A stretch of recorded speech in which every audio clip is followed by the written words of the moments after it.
अस्सलाम वालेकुम व्यूअर्स, आप सबको एक दफ़ा फिर मेरे YouTube चैनल में खुशामदीद। व्यूअर्स, आज हम एक्सरसाइज 3.1 स्टार्ट करेंगे, जिसमें हमारे पास फर्स्ट क्वेश्चन है कि find the value of y।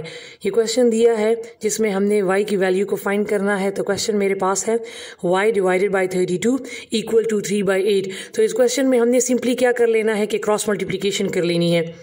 ये जो 32 है ये यहाँ पर जाकर मल्टीप्लाई हो जाएगा और ये 8 जो है ये यहाँ पर जाके मल्टीप्लाई हो जाएगा।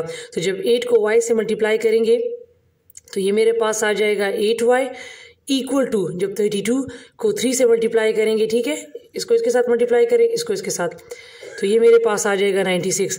अब चूंकि मुझे y की वैल्यू को फाइंड करना है और इसके साथ यहाँ पर 8 भी है, 8 जो है वो कॉफिशेंट है, तो जिस चीज़ की वैल्यू को आपने फाइंड करना है उसके साथ जो कॉफिशेंट होता है, अब यहाँ पर 8 कॉफिशेंट है तो हमने 8 को यहाँ भी डिवाइड कर लेना है, 8 को यहाँ भी डिवाइड कर लेना है, ठीक है। वेरिएबल y है, इसके साथ जो कॉफिशेंट होगा उसको दोनों साइड पे डिवाइड कर लेना है। तो 8 8 से कैंसिल हो गया और 8 1 टाइम 8 8 12 टाइम 96। तो लिहाजा मेरे पास जो y की वैल्यू आई है वो है 12। जी तो व्यूअर्स, अब मेरे पास इसमें एक नेक्स्ट क्वेश्चन नंबर 1 में एक और पार्ट है। मैंने जो नंबर 1 पार्ट किया है तो बाकी जो क्वेश्चन है वो उसी तरह है, वो आप खुद कर लें। इसमें अब एक ये चेंज क्वेश्चन है तो मैं अब ये करवा देती हूँ। आपको पता होगा कि हमारे पास इनको कहा जाता है मीन, ठीक है, और इनको कहा जाता है एक्सट्रीम्स।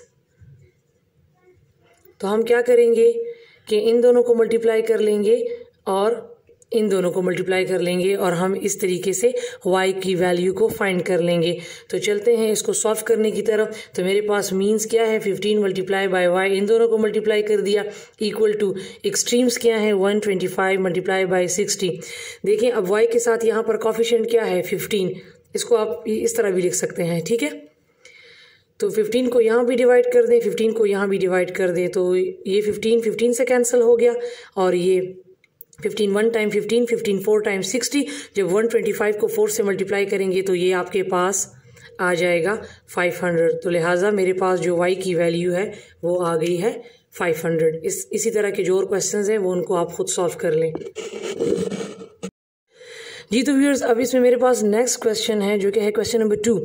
वो है कि in 21:28 if we change the first term of the ratio to 70 what will be the second term। देखिए, मीन और एक्सट्रीम में आप सबको पता होना चाहिए कि हमारे पास टोटल 4 टर्म्स होते हैं, तब जाके मीन और एक्सट्रीम को सॉल्व किया जाता है।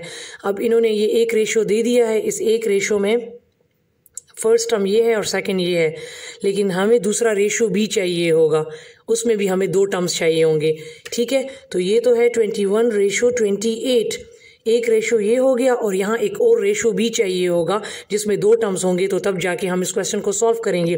तो इन्होंने कहा कि if we change the first term of the ratio to 70, ये इस यहाँ पर सेकंड रेशो की बात हो रही है। यहाँ पर जो 2 टर्म्स होते हैं, एक यहाँ पर और एक यहाँ पर, तो कहता है कि अगर हम फर्स्ट टर्म को यहाँ पर, ये वाला जो फर्स्ट टर्म है तो इसका यहाँ पर फर्स्ट टर्म बनता है, सेकेंड रेशो का फर्स्ट टर्म ये है और सेकेंड टर्म ये है। तो कहता है कि अगर हम इस सेकेंड रेशो का फर्स्ट टर्म जो है वो हम 70 कर दें, what will be the second term. तो सेकंड टर्म हमारे पास क्या होगा, तो सेकंड टर्म तो मौजूद ही नहीं है, तो ये x हो जाएगा। तो लिहाजा ये प्रोपोर्शनल वाला क्वेश्चन बन गया। अब इसको सॉल्व कर लें। This is extreme and this is mean, ठीक है। तो अब इनको सॉल्व कर लें तो ये आपके पास आ जाएगा 21 multiply by x equal to 28 multiply by 70। वही x के साथ जो कॉफिशेंट है वो है 21, उसको यहाँ भी डिवाइड कर लें, इसको यहाँ भी डिवाइड कर लें, तो 21 से कैंसिल हो गया और ये आ जाएगा 7 7 3 टाइम 21 7 4 टाइम 28, ठीक है। और अब चूंकि ये मज़ीद सॉल्व नहीं होता तो ये आपके पास आ जाएगा 280/3। तो हमारे पास जो x की वैल्यू आई है वो है 280/3। जी तो व्यूअर्स, अब इसमें मेरे पास ये नेक्स्ट क्वेश्चन है। क्वेश्चन नंबर 3 जो है वो बहुत ही इजी है, उसमें जस्ट x की वैल्यू को फाइंड करना है, बिल्कुल उसी तरह जो मैंने फर्स्ट क्वेश्चन में आप लोगों को एक पार्ट करवाया था मीन और एक्सट्रीम वाला, तो उसको उसी तरह करना है। अब आते हैं इस क्वेश्चन की तरफ। ये क्वेश्चन इंतहाई इंपॉर्टेंट है और इस किस्म के क्वेश्चन बार बार आ चुके हैं ईटा के पेपर में। तो चलते हैं इस क्वेश्चन को सॉल्व करने की तरफ। मेरे पास क्वेश्चन है कि 5 men complete a task in 2 days. How many days are required to complete the same task by 1 man? कहता है कि 5 आदमी हैं जो कि उनको एक काम दिया गया है, वो उसको 2 दिन में कंप्लीट करते हैं। तो बताएं कि एक आदमी उसको कितने दिनों में कंप्लीट करेगा। ठीक है, तो हमारे पास यहाँ पे 2 चीज़ें हैं, एक साइड पे है मैन और दूसरी साइड पे है डेज। ठीक है, अब उन्होंने पहले कह दिया है कि 5 men हैं और वो उस काम को 2 दिन में कंप्लीट करते हैं। उन्होंने क्या किया कि मैन को कम कर दिया। अब कहते हैं कि एक आदमी है, तो हाउ मेनी डेज, वो एक आदमी अब कितने दिनों में काम ख़त्म करेगा। तो आप खुद सोचें, जब आदमियों को कम कर दिया है तो जाहिर बात है अब उसको दिन ज़्यादा लगेंगे काम कंप्लीट करने में। तो अब हमने ये देखना है कि आया ये इन्वर्स है कि ये डायरेक्ट है। तो इन्वर्स और डायरेक्ट में ये है कि अगर एक क्वांटिटी इंक्रीज़ होती है और दूसरी भी इंक्रीज़ होती है, या एक क्वांटिटी डिक्रीज़ होती है तो दूसरी भी डिक्रीज़ होती है, तो ऐसे क्वेश्चंस को हम लोग कहते हैं, या ऐसे रिलेशन को हम कहते हैं डायरेक्ट।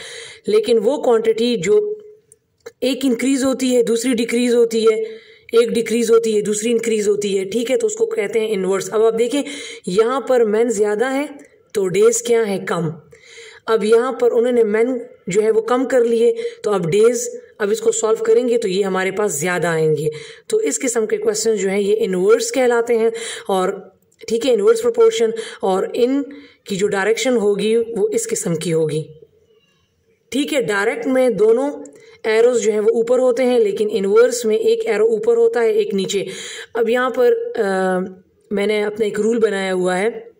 ठीक है, बहुत सारे लोग फिर कंफ्यूज होते हैं कि हमने किसको न्यूमरेटर में लिखना है और किसको डिनोमिनेटर में। तो देखें यहाँ पर हेड टू टेल रूल मैंने बनाया है। यहाँ पर हेड जो होगा उसको ऊपर लिखना है और टेल जो होगा उसको नीचे लिखना है। इक्वल टू, इसमें देखें पहले हेड कौन सा है, बहुत सारे लोग 2 को, मतलब यहाँ पर जो नंबर होता है उसको पहले लिख लेते हैं, तो क्वेश्चन का आंसर गलत आता है। इन्वर्स में, डायरेक्ट में और इन्वर्स में, दोनों में आपने क्या कर लेना है, जब इस किस्म के एरोज हों तो पहले आपने क्या लिख लेना है, ये हेड वाला पहले लिखना है और बाद में ये टेल वाला नीचे लिखना है। इसी तरह अब हेड वाले में यहाँ पर क्या है, एक्स, इसको ऊपर लिखना है और टेल वाला जो है 2 है उसको नीचे लिखना है। अब इसकी सिंपली क्रॉस मल्टीप्लिकेशन कर लें तो ये देखें 1 के साथ x मल्टीप्लाई कर लें तो वो तो x आ जाएगा, और 5 के साथ 2 मल्टीप्लाई कर लें तो 10 आ जाएगा। तो लिहाजा इस x की जगह पे हम लिख लेंगे 10। तो आप देख सकते हैं कि अब जब आदमी कम हो गए तो डे ज़्यादा हो गए। तो इस किस्म के क्वेश्चन को हम इन्वर्स प्रोपोर्शन कहते हैं।